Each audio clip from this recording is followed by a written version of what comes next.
सरकार हमको समय देना आम मानसिक आर्थिक शारीरिक निर्यातना पाचु ए सरकार विरुद्ध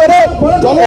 तीव्र तीव्र है आगामी दिन में आम सिग्नेचर कैंपेन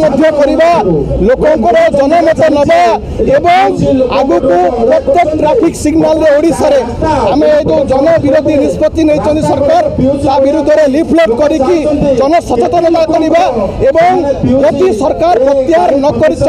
जन विरोधी निष्पत्ति को आगामी दिन में ओडिशा बंद आम प्रस्तुत होचु लोक मैंने त्राही त्राही डाकिले आज आप देखुवे जो मैंने चोर चोरी चालान कर बालीर खणीर आपणकर जो गोड़ी एवं महरम विरुद्ध फाइन होनी साधारण गरीब लोकटीए जी मुंड झाड़ तुंडे मारिकिना आज प्रथा पोषण कर विरुद्ध सरकार लगी सर्जिकल स्ट्राइक करके पकेट लुट कर बर्दाश्त करा जन सचेतनता जन जागरण